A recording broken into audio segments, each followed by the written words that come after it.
Bien, bonjour à tous. Alors, comme convenu,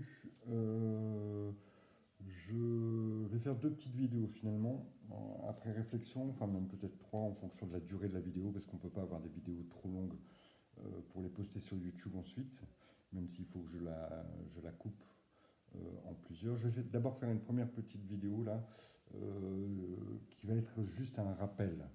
Un rappel notamment concernant cette fameuse période d'essai dont nous avons discuté tout à l'heure.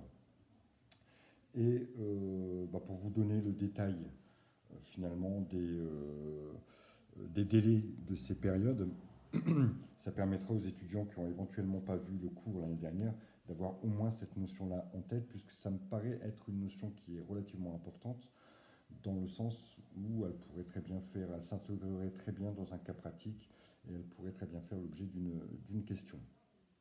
Donc, je vous rappelle d'abord que la période d'essai, c'est une période pendant laquelle les parties sont libres de rompre le contrat de travail sans avoir à justifier d'un motif de rupture, que ce soit l'employeur ou que ce soit le salarié. Donc ça facilite la rupture, ça évite de passer soit par un processus de démission ou soit par la procédure de licenciement. La période d'essai ne se présume pas, ce qui veut dire qu'elle doit obligatoirement être inscrite dans le contrat de travail. Elle doit être prévue dans le contrat de travail, sinon les parties ne peuvent pas la mettre en œuvre.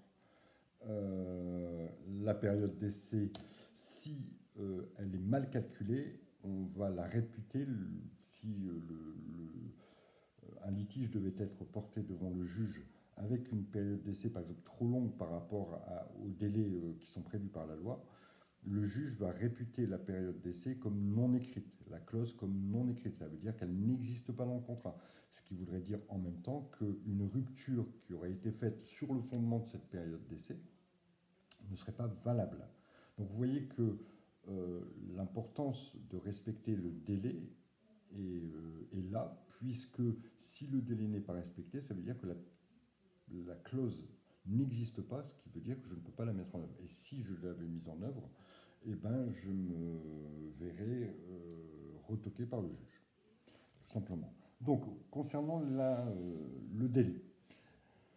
Le délai, il est différent si au regard du type de contrat. Si on s'attache au contrat à durée indéterminée, le délai va être en fonction de la qualification du salarié. Si on regarde le contrat à durée déterminée cette fois-ci, le délai, lui, il est relatif à la durée du contrat. Alors prenons dans un premier temps le contrat à durée indéterminée. Le délai, comme je vous l'ai dit, il est relatif à la qualification de la personne. Si l'emploi est un emploi de salarié ou d'employé, le délai est de 2 mois. Le délai, bien sûr, maximum. On pourrait très bien entrevoir une période d'essai de 1 mois seulement. Si le poste occupé est un poste d'agent de maîtrise, c'est une profession intermédiaire entre le cadre et l'employé, le délai est de 3 mois. Si le poste occupé est un poste de cadre, le délai est de 4 mois. Il s'entend que cette période peut être renouvelée une fois.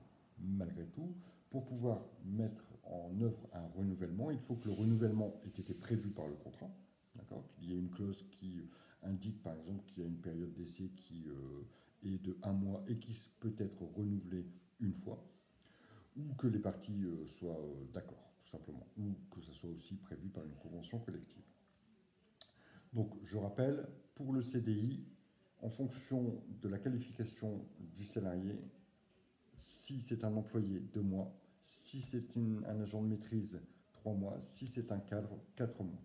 La période d'essai peut être renouvelée une fois, mais il faut que ça soit prévu par le contrat, que le renouvellement soit prévu par le contrat. Ça, c'est concernant le CDI. Concernant maintenant le CDD, la période d'essai, comme je vous ai dit, elle est en fonction de la durée du contrat. Et là, pareil, on va réopérer une séparation en deux types de contrats. Les contrats de moins de 6 mois et les contrats de plus de 6 mois.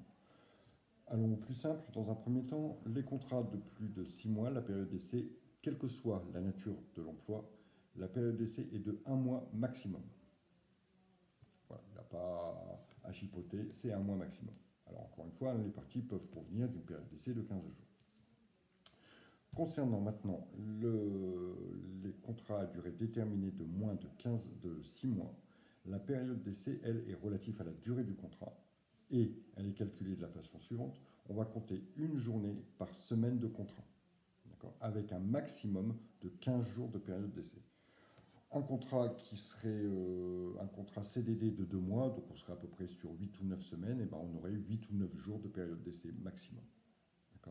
Si on avait un contrat de 5 mois, on serait sans doute aux environs de 25 jours, de 20 à 25 jours de période d'essai. Comme on a une limite à 15, ben on aurait un maximum de 15 jours pour un CDD de 5 mois. Voilà pour la durée maximum de cette période d'essai. Et encore une fois, il faut connaître ça. Alors pourquoi pas se faire un petit tableau récapitulatif avec le cas du CDD et le cas du CDI. Mais de toute façon, j'aurai l'occasion de vous interroger, notamment dans les méthodes d'évaluation, et vous présenter des cas avec des problématiques relatives à la durée de la période d'essai. Voilà, j'ai terminé avec cette petite capsule. Merci.